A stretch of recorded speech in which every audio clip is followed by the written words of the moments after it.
The cabin lights flickered once, just enough to make everyone look up, and in that fragile second between calm and chaos, a poor single father changed the fate of a billionaire, and his own, without anyone noticing. Before the story pulls you deeper, if you believe in kindness, second chances, and quiet heroes who never ask for rewards, please like this video, share it with someone who needs hope today, subscribe to the channel, and tell us in the comments where you're watching from. Your support keeps stories like this alive.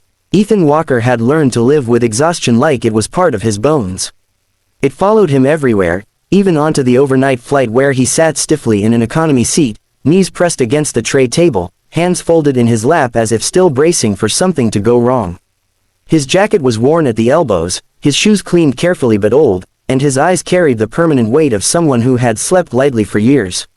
He was flying not for comfort or adventure, but necessity. His 7-year-old daughter, Lily, was staying with a neighbor back home while Ethan took this flight for a construction job interview he couldn't afford to miss. Every hour of his life was measured now, every decision filtered through the question of whether it would keep Lily safe, fed, and smiling. The plane had been cruising steadily when it happened. No warning announcement, no dramatic shout, just a subtle disturbance that rippled through the aisle like a breath held too long. Ethan noticed it because he had trained himself to notice small things.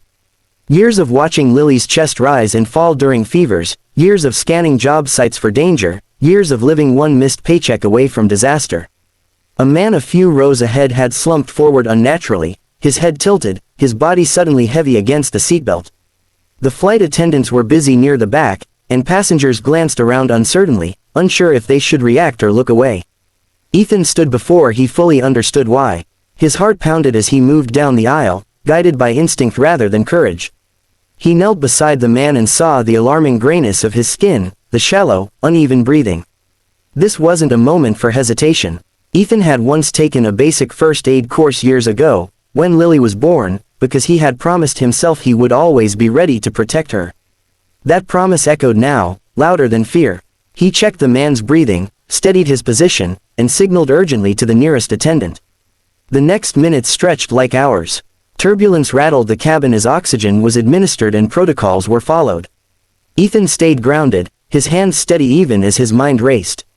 The man's pulse was weak, his body cold. Ethan did everything he could remember, everything he had practiced only in theory, and when the man finally drew a stronger breath, it felt like the cabin exhaled with him.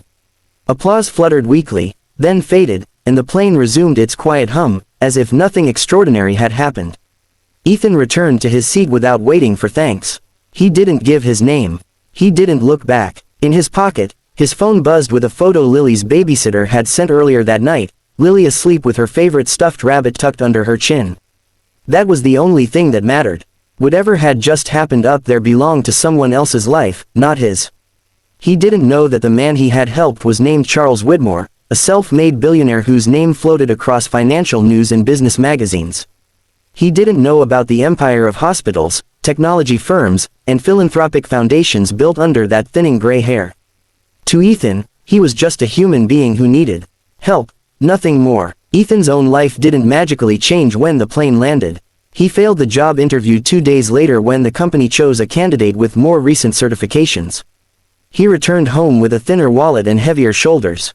Lily ran into his arms anyway, laughing, and he held her longer than usual, breathing in her shampoo-scented hair, reminding himself that love was still something he could afford. Weeks passed. Bills stacked up. The landlord left polite but firm notices. Ethan picked up extra shifts, patched drywall at night, and skipped meals without telling Lily he wasn't hungry. Some nights, after Lily fell asleep, he sat at the kitchen table staring at nothing, wondering how long hope could stretch before it snapped. Meanwhile, Charles Whitmore lay in a private hospital room overlooking the city, alive because of a stranger who had vanished into the crowd. Doctors explained how close he had come to dying at 30,000 feet, how minutes had mattered.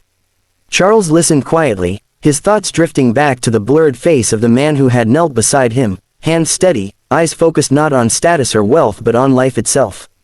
For the first time in years, Charles felt small in a way that wasn't terrifying, but humbling. He asked questions. He insisted on reports. He had his team track flight records, passenger lists, security footage. It wasn't about repayment in the transactional sense, it was about understanding who still moved through the world without calculation. When his team finally found Ethan Walker, the file was thin. No assets, no connections, one child, one relentless struggle. Charles insisted on meeting him, but not in a boardroom or a press-filled lobby. He wanted to see the man as he was. When Charles arrived at the modest apartment building, he watched from his car as Ethan carried groceries up the stairs, Lily trailing behind, chattering happily. The sight tightened something in Charles's chest that no market crash ever had. Ethan was stunned when a well-dressed assistant knocked on his door days later, asking politely for a meeting. Confusion warred with suspicion. He almost said no. Life had taught him that unexpected offers often carried hidden costs. But curiosity, and a faint sense of unfinished business from that flight, pushed him forward. The meeting changed everything, but not in the explosive ways stories usually promise. There was no instant mansion, no dramatic reveal broadcast to the world.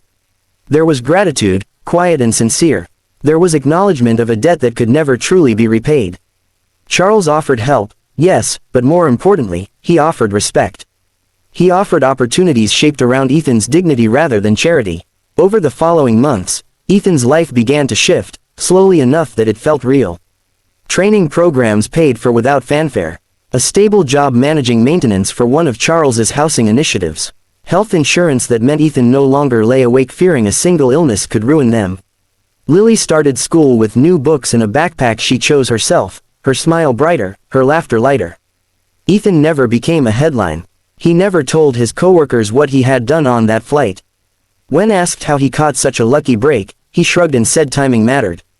In truth, what mattered was that he had acted when it counted, without expectation. Charles, changed by the experience, began to travel differently, to live differently. He funded emergency response training for flight crews. He expanded programs for single parents struggling to stay afloat.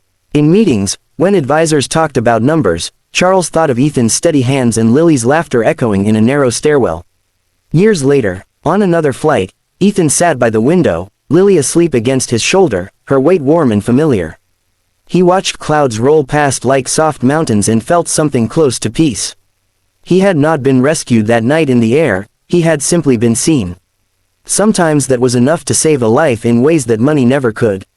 If this story has reached something tender inside you, if it reminded you that quiet acts of kindness can ripple farther than we ever know, please take a moment to like this video, share it with someone who needs hope, and subscribe to the channel so more stories like this can find their way to the right hearts. Please comment, kindness still exists, if you believe small actions can change the world. Because somewhere right now, a tired parent is holding on, a stranger is quietly choosing to help, and a life is being changed forever without applause, without headlines, and without a single word spoken in return.